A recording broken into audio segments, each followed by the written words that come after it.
अस्सलाम वालेकुम। जी dear students, कैसे हैं सब लोग बेटा? होपफुली सब लोग खैरियत से होंगे। आज की इस वीडियो का टॉपिक है how to submit assignment. How to prepare assignment पे टॉपिक पे हम एक अलग से वीडियो देखेंगे, लेकिन अभी शॉर्ट वीडियो है how to submit assignment. Mostly students जब असाइनमेंट बनाते हैं तो असाइनमेंट में मेन उसका जो है वो कवर लेटर होता है। कवर लेटर में जब आप उसको बना रहे हैं, डेफिनेटली अगर वो न्यूमेरिकल्स हैं या कोई टॉपिक है तो उसमें आप ग्रुप वाइज है या आप इंडिविजुअल सबमिट करवा रहे हो, आप उसके लिहाज से आप उसको प्रिपेयर करोगे। प्रिपरेशन के लिहाज से जैसे मैंने पहले बताया था, हम एक अलग वीडियो देखेंगे। अभी हम सबमिट करने के लिहाज से देखते हैं कि सबमिट करवाने में कौन कौन से जो पॉइंट्स हैं वो होने चाहिए।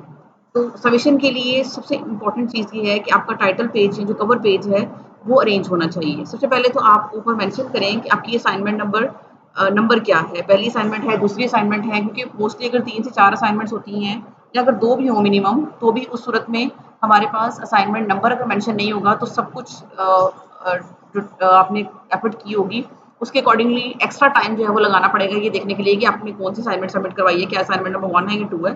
सो टॉप पे आप मेंशन करें असाइनमेंट नंबर 1, और उसके बाद आप मेंशन करें कि अगर वो न्यूमेरिकल्स हैं तो न्यूमेरिकल्स वो किस चीज़ से रिलेटेड है, ठीक है। और अगर वो कोई टॉपिक है तो टॉपिक आप यहाँ मेंशन कर दें, ठीक है। उसके बाद आप थोड़ा सा गैप दें। गैप देने के बाद यहाँ मैंने स्पेस ज़्यादा इसलिए दी है ताकि अगर आपको यहाँ पे अगर आप टाइप करोगे तो डेफिनेटली 2 लाइन्स में अगर ये आता है टॉपिक के बाद आगे, लेट्स सपोज कि आप टॉपिक कुछ भी लिखते हो यहाँ पे, तो 2 लाइन्स में अगर आता है तो पीछे नीचे आपके पास थोड़ी सी स्पेस जो है वो अवेलेबल हो, ताकि थोड़ा गैप रहे कि टॉपिक और नाम में जो है वो डिफ्रेंसिएशन हो सके कि ये टॉपिक है और यहाँ पे ये स्टूडेंट नेम है, ठीक है। नीचे आप अपना नाम मेंशन करोगे। मैंने फॉर एग्जांपल आयशा बानो लिखा है, जो भी आपका नाम है आप वो मेंशन करोगे। उसके बाद आप नीचे अपना रोल नंबर मेंशन करोगे। रोल नंबर मेंशन करने के बाद आप अपना सेमेस्टर मेंशन करोगे, ठीक है। प्रोग्राम लिखोगे और सेशन लिखोगे। अब ये सब कुछ लिखना क्यों ज़रूरी है? ये सब कुछ लिखना इसलिए ज़रूरी है कि एक टीचर करंटली अगर एक सेमेस्टर को पढ़ा रहा है, लेट्स सपोज कि वो 7th सेमेस्टर है या 5th है या 3rd है, 1st है, ठीक है, तो डेफिनेटली चूँकि उसके क्रेडिट आवर्स टीचर्स के ज़्यादा होते हैं तो वो पैरेलल और सेमेस्टर्स को भी पढ़ा रहे होते हैं। सो सिर्फ नेम और रोल नंबर लिख देने से चीज़ें क्लियर नहीं होती। समटाइम्स जब इकट्ठी असाइनमेंट्स ली जाती हैं और कोई असाइनमेंट अगर रखने में या उठाने में या किसी किसी तरह से भी मर्ज होती है, उसको डिफरेंशिएट करना मुश्किल हो जाता है। तो कोशिश करें कि आप अपना जो, और यहाँ मैंने रोल नंबर पूरा लिखा है 19004, लेट्स सपोज कि अगर आपका 19 से 23 का सेशन है, ठीक है, तो आप इसको मेंशन कर देंगे। और जैसे कुछ जो है वो सेमेस्टर्स जो है वो करंटली मिक्स चल रहे होते हैं, फॉल और स्प्रिंग के सेमेस्टर्स कुछ आगे पीछे क्लासेस चल रही होती हैं, इसलिए अगर ये सारी डिटेल आप लिख देते हैं तो एक ही लुक में एक ही दफ़ा देखने में आपको बहुत आसानी हो जाएगी ये चेक करने में कि ये असाइनमेंट किस स्टूडेंट की है, उसका रोल नंबर क्या है, वो किस सेमेस्टर से बिलोंग कर रहा है और उसके पास प्रोग्राम कौन सा है। लेट्स सपोज कि मोस्टली टीचर्स जो हैं वो उनके पास एमएस और पीएचडी की क्लासेस भी हैं, तो डेफिनेटली उन स्टूडेंट्स की असाइनमेंट्स वगैरह भी होती हैं। तो प्रोग्राम मेंशन करना, और एमएससी भी है हमारे पास, तो ये मेंशन करना ज़रूरी है कि प्रोग्राम कौन सा है आपका। आपका सेशन जो है वो मेंशन कर दें, ज़्यादा ईजी रह जाता है ताकि आइडिया हो जाता है कि किस सेशन के जो स्टूडेंट्स हैं वो ये असाइनमेंट जो है वो सबमिट करवा रहे हैं। उसके बाद आप थोड़ी सी स्पेस देंगे। अच्छा, इसमें एक चीज़ नोट कीजिएगा, कोशिश करनी है आपने कि लेट्स सपोज कि ये आयशा अगर स्टार्ट हो रहा है यहाँ से अगर देखें तो ये आपको अरेंज फॉर्म में अगर आप इसको कर लें थोड़ा, तो बेहतर आपको नज़र आएगा और आपको पता भी चल जाएगा कि यहाँ नाम लिखा हुआ है, यहाँ रोल नंबर है, ये सेमेस्टर है, ये प्रोग्राम है और ये सेशन है। मोस्टली स्टूडेंट्स क्या करते हैं, मोस्टली स्टूडेंट्स सबको इतना ये मिक्स होकर लिखा हुआ होता है कि पता ही नहीं चल रहा होता कि नाम स्टूडेंट्स का कहाँ है, रोल नंबर उसका क्या है और उसका सेमेस्टर कौन सा है और किस प्रोग्राम से वो बिलोंग करती है, ठीक है। उसके बाद आप किसको सबमिट करवाने जा रहे हैं, नीचे लेट्स सपोज कि मैंने अपना नाम मेंशन किया है। आप जो भी टीचर यहाँ पे आपके पास हैं आप उनका नाम यहाँ मेंशन करें, जिस भी सब्जेक्ट से रिलेटेड वो है आप उस सब्जेक्ट को मेंशन करें, और अगर आपको कोर्स कोड पता है तो आप वो भी इसमें मेंशन कर सकते हैं, ठीक है। उसके बाद आप अपने डिपार्टमेंट का नेम मेंशन करेंगे। ये इसलिए ज़रूरी है क्योंकि मोस्टली जो शुरू वाले स्टूडेंट्स हैं जो जैसे फर्स्ट सेमेस्टर से फोर्थ सेमेस्टर तक, तो आपको फिजिक्स डिपार्टमेंट के अलावा और भी जो टीचर्स हैं वो दूसरे डिपार्टमेंट से भी पढ़ा रहे होते हैं। तो अगर कोई इंग्लिश डिपार्टमेंट के टीचर हैं या इस्लामियत की हैं तो डेफिनेटली उनको ये पता होना चाहिए कि ये फिजिक्स डिपार्टमेंट के स्टूडेंट्स की असाइनमेंट्स हैं, ठीक है। तो इसलिए नीचे डिपार्टमेंट नेम मेंशन करें और नीचे अपनी यूनिवर्सिटी का नेम जो है वो मेंशन करें। अगर आप सॉफ्ट फॉर्म में इससे टाइप करके देना चाहते हैं या आप हार्ड फॉर्म में इसको जमा करवाना चाहते हैं, आप दोनों चीज़ें कर सकते हैं। लेकिन कोशिश करें कि एक तो लिखा हुआ बहुत नीट हो, नीट से मुराद ये कि पता चल रहा हो कि कौन-कौन सी चीज़ आपने कहाँ-कहाँ मेंशन की हुई है।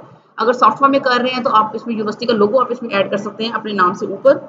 अगर हार्ड फॉर्म में कर रहे हैं तो कोई कंपल्शन नहीं है, आप इसको हार्ड फॉर्म में पेज पे सिंपल पेज पे भी इस तरह से लिखें, लेकिन जो पॉइंट नोट करने वाला है वो ये कि असाइनमेंट नंबर मेंशन होना चाहिए।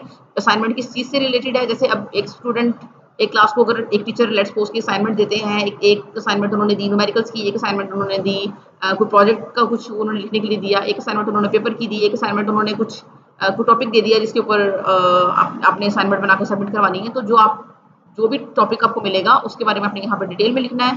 फिर एक लाइन आप छोड़ दें, उसके बाद अपनी डिटेल मेंशन करें, फिर एक लाइन एम्प्टी छोड़ दें और उसके बाद आप जिस भी टीचर को सबमिट करवा रहे हैं उनकी डिटेल यहाँ मेंशन कर दें और अगेन 1 लाइन स्पेस के साथ आप डिपार्टमेंट नेम और फिर यूनिवर्सिटी नेम जो है वो यहाँ पर मेंशन कर दें। अच्छा, ये हार्ड फॉर्म में और शॉर्ट फॉर्म में आप दोनों में जमा करवा सकते हैं, कोई कंपल्सन नहीं है कि आपने शॉर्ट में जमा करवानी है, इस तरह से हार्ड में करवानी है। डिपेंडिंग ऑन कि असाइनमेंट कैसी है, असाइनमेंट किस सेमेस्टर में आपको दी गई है और असाइनमेंट किस टीचर ने आपको दी है। जब टीचर आपको असाइनमेंट दे रहे होते हैं तो उस टाइम भी वो बहुत सारी चीज़ें आपको क्लियरली बता देते हैं कि उनको ये असाइनमेंट किस तरह से चाहिए, क्योंकि हम बहुत सारी असाइनमेंट्स को हार्ड में नहीं ले सकते, सॉफ्ट में हमें टाइप फॉर्म में चाहिए होती है जहाँ हमें प्लेजरिज्म चेक करना होता है। बहुत सारी असाइनमेंट्स ऐसी हैं जो कि हमें सॉफ्ट में नहीं चाहिए होती हैं, हमें हार्ड में चाहिए होती हैं, जो कि प्रोडक्ट टाइप या कुछ जिसमें मॉडल वगैरह बनते हैं। तो इसलिए अकॉर्डिंग टू असाइनमेंट जो भी जिस तरह की भी असाइनमेंट है आप उसके अकॉर्डिंगली इसको सबमिट करवा सकते हैं। आप कुछ रूल्स हैं जो कि असाइनमेंट सबमिट करवाते वक्त आपको फॉलो करने चाहिए। आपने तमाम असाइनमेंट्स पूरी क्लास की इकट्ठी करनी है।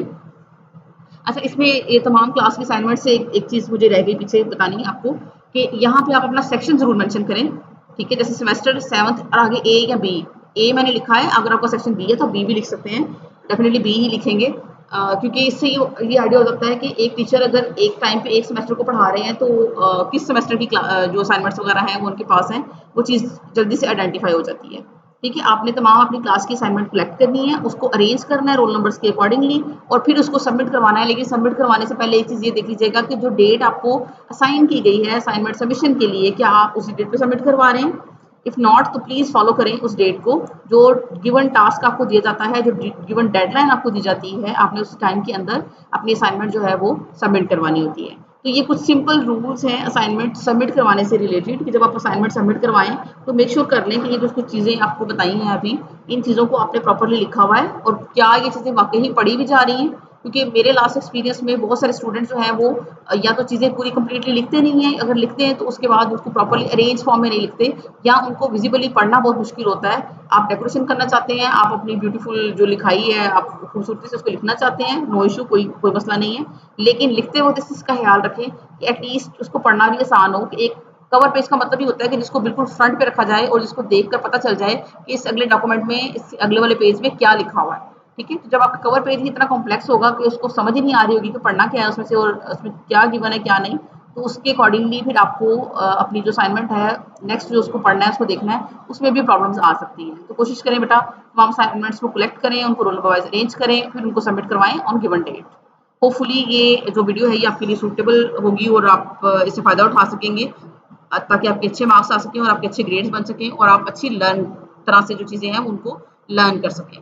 और यही एक वे होता है प्रॉपर वे, जब आप कोई भी एक चीज़ आप उसको सॉल्व कर रहे हो, आप एक अच्छे तरीके से उसको प्रेजेंट कर रहे हो, तो ये पॉजिटिव आपका जो होता है एक इमेज डेवलप होता है कि आप चीज़ों को किस तरह से सीरियसली ले गए। ठीक है बेटा, अपना ढेर सारा ख्याल रखिएगा। नेक्स्ट वीडियो साथ इंशाल्लाह ताला दोबारा मिलेंगे। अल्लाह हाफिज़।